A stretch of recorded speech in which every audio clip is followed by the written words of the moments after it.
I don't know about you, but I personally try to avoid conflict with people all the time, especially when running a record label. I mean, when you're running a record label, conflict is the farthest thing from what you are trying to do. You're trying to help people make good music and help people share that good music with fans like you who also love that music. And so when there's a conflict, when there's some sort of misalignment with expectations between you as a record label and your artist, it can get really, really, really uncomfortable. I hate it.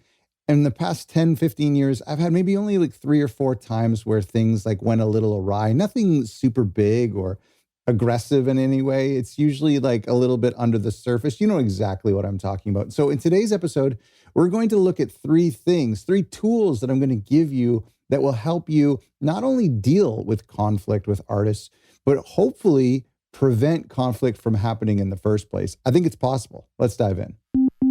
Speaking of conflict, someone I don't have conflict with is this week's sponsor, Hellbender Vinyl. Thanks so much to Hellbender Vinyl for sponsoring the show and helping keeping other record labels free for you.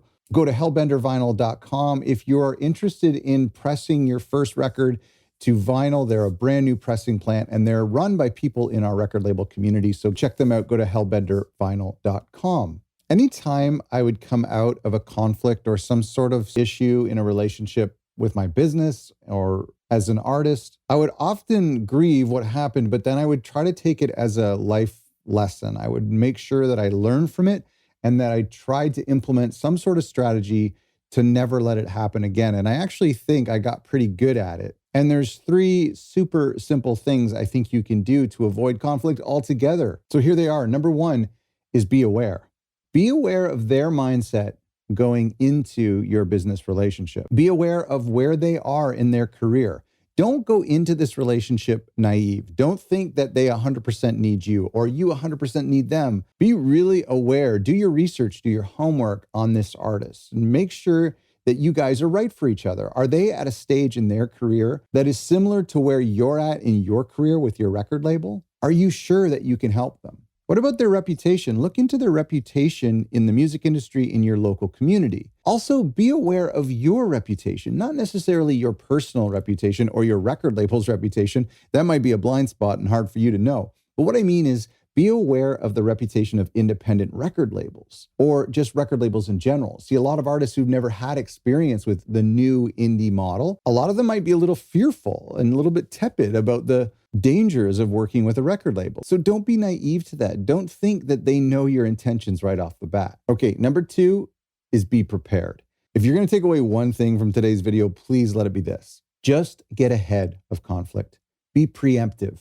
I like to think of this imaginary, it's not imaginary for me, I actually did it, but this meeting between you and the artist before you work together, before any contracts are laid out, before any music is created or released, as early as possible. You get together in a cafe or a bar or whatever, and you just hang out with the artist and you get to know them and ask them stuff about their expectations. What did they want out of a record deal? What did they want out of a record label? Why are they meeting with you? What do they think that you can provide?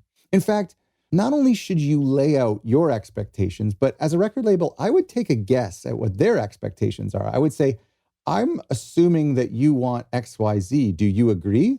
And they might say, oh, no, that's completely off base. We don't care about that. We care about ABC.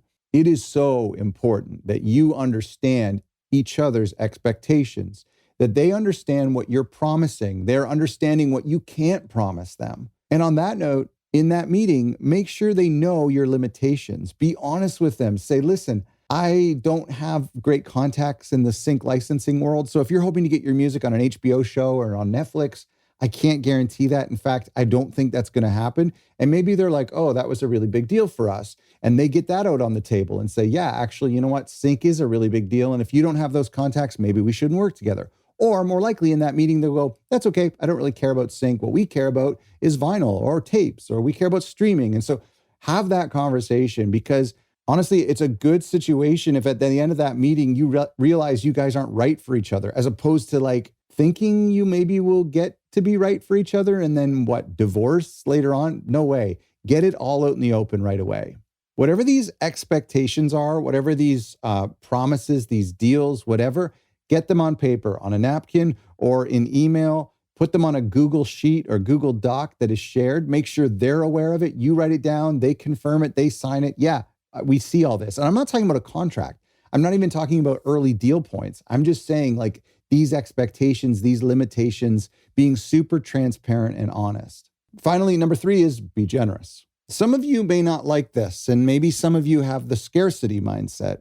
And if you do, you might be in the wrong business. But for a lot of record labels, I think you should have the abundance mindset. What's the difference? Well, the scarcity mindset thinks that there's a scarce amount of resources, that you have to protect what you have because you might not get it again. Whereas someone with an abundance mindset is like, that's okay if I lose an artist or I lose a gig or I lose some money, I can get it back again. There's infinite resources in the world. There's infinite potential fans, money to be had. I think you should be coming into building a record label with an abundance mindset, with a generous mindset. Now, generosity doesn't necessarily mean giving something away to hurt yourself. And again, that's the abundance mindset. The abundance mindset says that you can win and I can win. Whereas the scarcity mindset says that if you win, that means I lose. Or if I win, you're going to have to lose. That's not true. I think being generous as a record label means under-promising but over-delivering. And it goes back to the expectations we talked about in the Be Prepared section. That means saying, I probably won't be able to get your new single on a real Spotify editorial playlist, so I just want you to be aware of that. It's really tricky. It's really hard to do these days. And then in the background, working your butt off and trying to get them that playlist, or maybe getting them 10 other great playlists in the process. So now you've set the bar kind of low and they're so impressed with their record label and how hard you worked for them. How cool is that? The opposite is kind of dangerous in saying, oh yeah, don't worry, I'll get you that great, amazing editorial playlist. Don't worry, we'll make $1,000 in our first week of sales. Don't worry. And then coming up short or really, really short, that's going to create conflict. One of the strategies I use to avoid conflict was just to try to be overly generous. If they asked for something, I would give it. I would look for ways to bless an artist, to prove to them that I'm a fan of their music and that my number one priority is not protecting myself or my business or my money. My number one priority is their music, is being a fan of their music and trying to make more people be a fan of their music. And by the way, generosity is one of life's greatest hacks. You know what? It's actually the way you can be the most selfish possible, because generosity creates reciprocity, which means when you give and you give some more, you're actually going to get back some more. It's a secret. Don't tell anybody else. And when that bigger record label comes around to poach your artists, they're going to say, you know what? That sounds like a great opportunity, but I really trust and value my current record label, and I don't want to go anywhere else. You can get the notes from today's episode or listen to it as a podcast or read this as an article by going to otherrecordlabels.com/conflict, otherrecordlabels.com/conflict. And another shout out to our friends at Hellbender Vinyl for sponsoring today's episode. Make sure you go to hellbendervinyl.com for your very first or second or 100th vinyl pressing. Be aware of the artist. Be aware of what they want from a record deal. Be aware of who they are. What type of mindset and personality do they have? Be aware of where they are in their career and if it lines up with what you can offer as a record label. Be prepared by getting everything on the table and exposed before you start working together, long before you start working together. Be sure you understand each other's expectations. And finally, be generous. Above all, give and give, bless and bless. Be kind. Put them first. Be a fan.